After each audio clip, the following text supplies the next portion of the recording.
I welcome you all in this session. Topic of this session is agriculture sector goals. And in these sessions, basically we are going to discuss about different agriculture sector goals. What are the different goals we want to achieve in agriculture sector? And before going through the agriculture sector goal, first let us understand what are the role of agriculture sector in the country. So first we will understand the role of agriculture sector, then we will move to the different agriculture sector goal. So agriculture play a dominant role in the national economy in different way.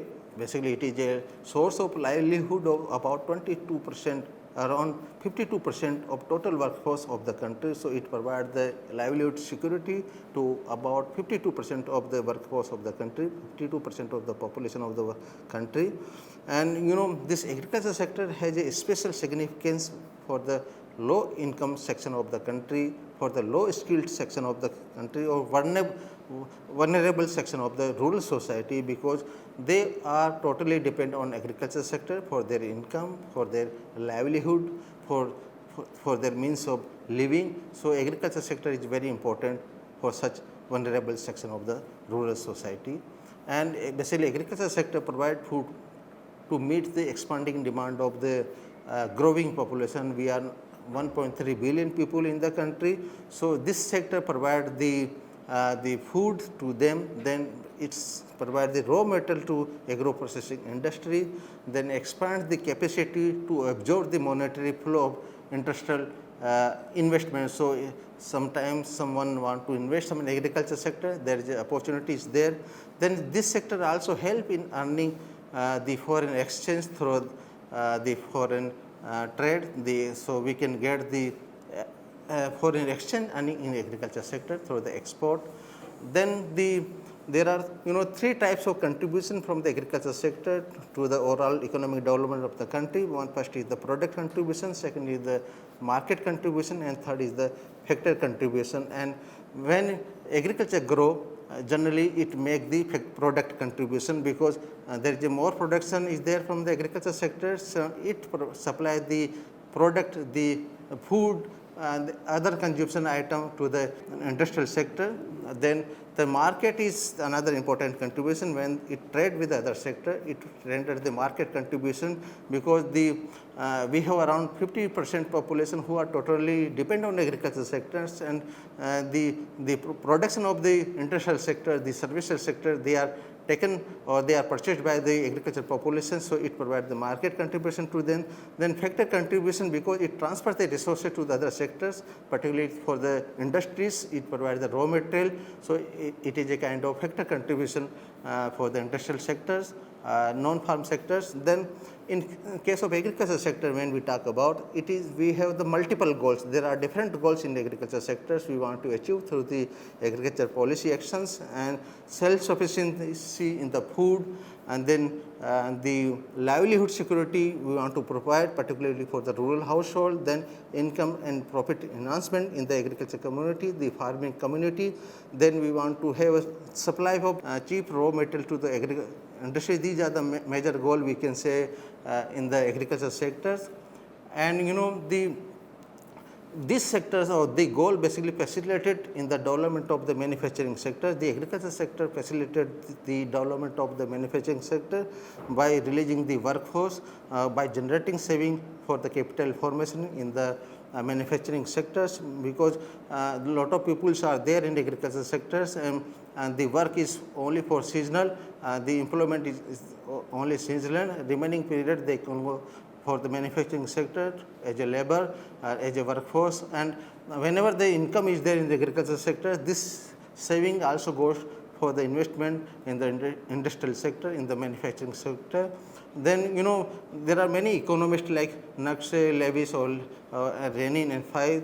They said the surplus labor in the agriculture sector has a great potential for the development of the industrial sectors. And agriculture is basically a core of socio-economic development process of India, and therefore require necessary policy support. So policy support is very important in agriculture sectors. Then as we have already gone through that, we have a number of goals in the agriculture sectors. And these goals may vary across the countries, and some part of the country we have different goals, like in case of the, we can say the good infrastructure is there for irrigation, they want to have more income, they want to have more productivity, but the area where the agricultural productivity is very less, so there we want to have the non-farm activity to provide the income to the rural community. So, this goal may vary across the country, and difference in the goal between developed and developing country. Developed country, they have different types of goals, the developing country different types of goals, like in India.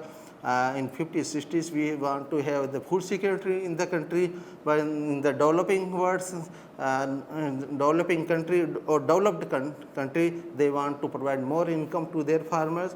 So, relevance of goal may change over the time, over the period of time. In the initial stage of or after the independence, actually self-sufficiency in the food grain production, it was the most important place, or it was given the major importance, but today actually we want to have protection of the farm income, employment in the agriculture sector. This is the first priority presently.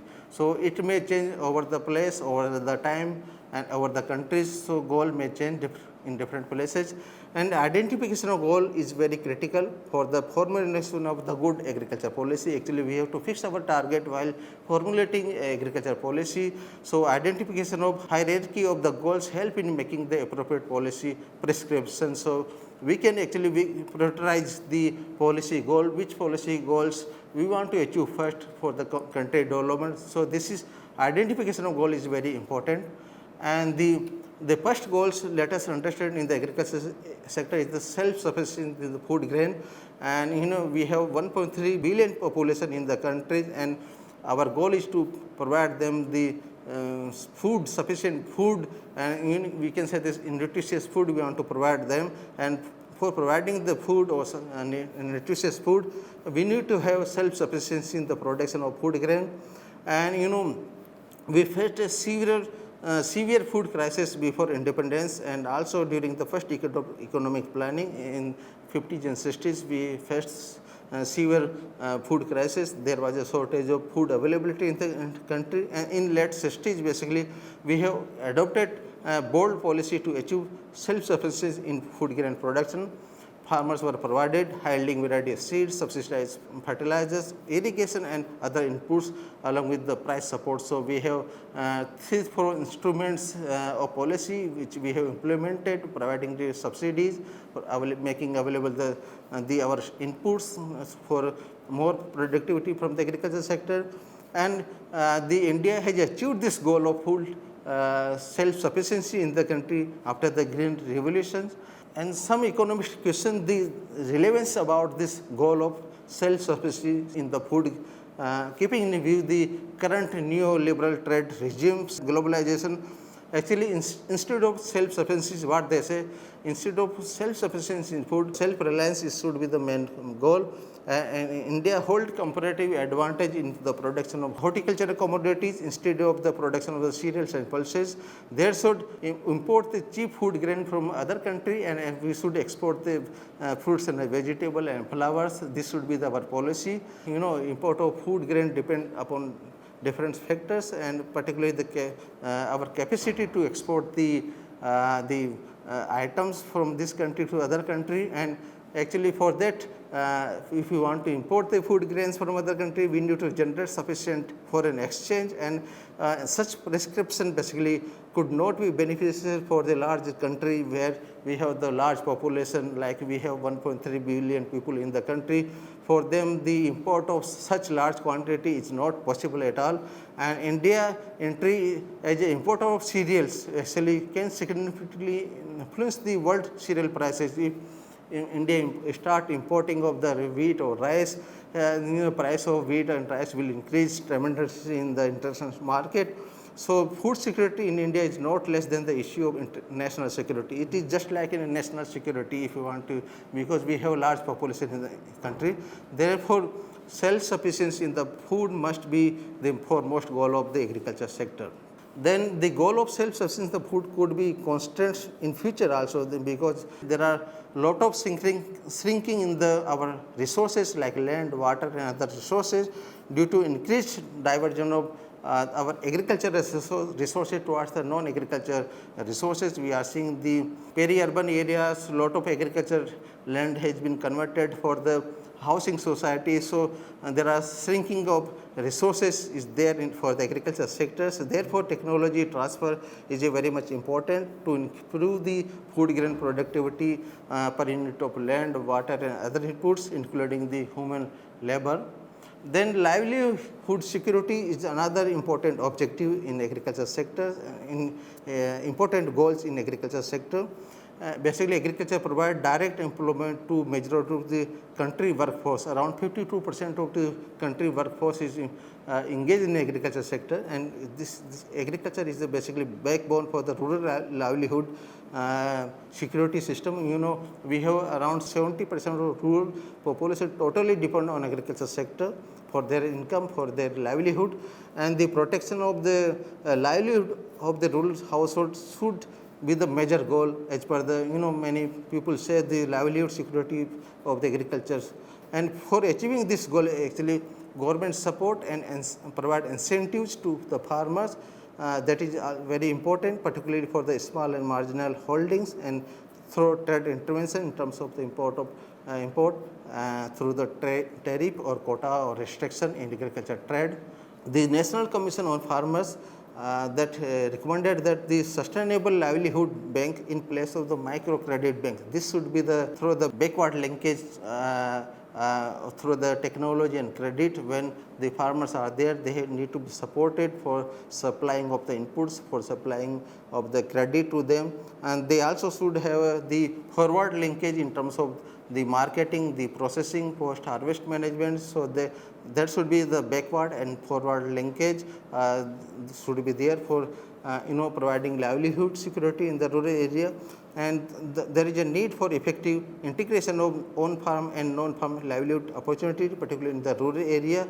And we need to increase the agro based industry in rural area. We need to increase the income of the artisans. So, we need to have proper integration between the farm sector and non farm sector, and this goal is very important for achieving the equitable, inclusive and sustainable development of the rural areas. And actually, we have seen there are lot of migration from the rural area to urban area, and if you want to reduce this migration, if you want to remove this migration, we need to develop the livelihood opportunity in the rural areas. And income generation of agriculture sector is another important goal, so very vital goal.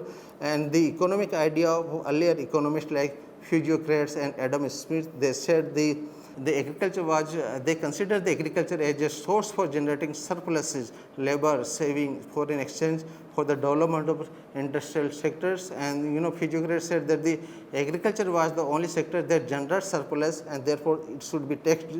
And the agriculture was not only seen as the source of income growth for the farmers and agriculture worker. Even the economists in the 50s and 60s, they wrote about the role of agriculture in economic development, and they wrote less about the income enhancement of the farmers. So, as per this economist, basically the major focus should be the agriculture development, but the ultimate objective is to develop the industrial sector, for overall economic development of the industrial sectors. Their focus was more there to promote the industrial sector. But today there are lot of income gap between the agriculture sector and non-agriculture sectors. This gap is increased over the period of time, and the ratio per capita net state domestic product non-agriculture to agriculture is increasing. It is now 4:1, means the contribution of the other than agriculture sector is 80% in the country, and the contribution of agriculture is the less than 20%. The goal to generate adequate income for the peasant and worker is vital, because we want to uplift the rural population and we want to accelerate the growth of the rural economy, and it is important for sustaining and achieving the higher GDP growth rate in secondary and tertiary sectors. Sometimes if you want to achieve the 8% growth rate in the economy, there should be 4% growth rate in the agriculture sector. So it is very important for sustaining or achieving the high GDP in the country. Then farmers and farm workers constitute the larger proportion of the consumers. As farmers farm income grow, more demand for goods and services like consumers goods, the capital goods and services from the non-agriculture sectors. And farmers in several regions of the country, they are committing suicides because they have the very less income. And the basic goal of agriculture should be the income in profit generation rather than just making a subsistence living in the agriculture sectors. And the government have goal of doubling farmers income. So this is the government is working. There are 2-3 approaches, like they want to reduce the cost of the cultivation and they want to increase the income of the farmers by providing the price support, by adding the value added activity in agriculture sector. So they want to double the farmers income. And the another objective of agriculture sector is the supply of cheap raw material to the agro industry. Industrial sector heavily depend on the surpluses generated in the farm sector. Sometimes price policy aims to keep the agriculture produce price at low level to benefit the industrial sectors. Because the government or the policies, they want to support the industrial growth. So they want to provide them the raw material at cheap cost or at low cost. And many food and agro based industries survive on the cheap raw material supplied by the agriculture sectors, like cotton, textile, the sugar industry, grain mills are highly employment providing sector in the country. And horticulture and livestock sector also creating a lot of employment and income opportunity for the workforce. And all these industries like cotton or the sugar industries get the raw material from the agriculture sector. Although dependency of the industrial sector on the agriculture sector has declined in the recent years, there are many reasons, particularly use of the knowledge based on capital intensive technology in the industrial sector. That's why their dependence on agriculture is declining over the period of time. But the agriculture still is the base for the number of industries, including the cotton, textile, leather goods, and drinks and beverage. We have multiple goal in the agriculture sectors. Apart from the primary function of production of the foods and fibers, agriculture also performs various other activities, various other functions like conservation of land and water resources, the protection of natural environment and biodiversity, the provision of safe and high quality food, the preservation of rural landscape and heritage, the socio-economic and cultural development of the rural areas. And production of this goal or this output cannot be done other than the agriculture sector. So the agriculture sector is very important to maintain our natural resources, land and water, to have good environment or diversity, protected environment and diversity, the provision of safe and quality food, maintaining the rural landscape. So these are the different multifunctional goals we have, and all such output, all this goal cannot be basically they are the largely public goods. Public goods, the market can hardly provide them, so we cannot purchase such things. Good environment we cannot purchase from the market, so only the agriculture sector that can support. And basically farm lobby for that purpose. Actually other interest groups argue for sufficient government budgetary support for achieving these goals. And developed country provide huge subsidy for their farmers under the permissible blue box for achieving this goal, and developing countries should also provide the adequate support to their farmers for this purpose, for achieving this goal. And the agriculture is the way of life. It is much more than simply the means of the production of food and fiber. So they also provide many things which we cannot get from the other sectors. So there should be adequate support under the WTO for the domestic support to the agriculture sectors. And now we can sum up this session that identification of agriculture sector goal is very critical for the formulation of an appropriate policy in agriculture sectors. And in case of Indian agriculture, sufficiency in food, the livelihood security, income generation, supply of the cheap raw material to the agro processing units are the primary goals of agriculture sector.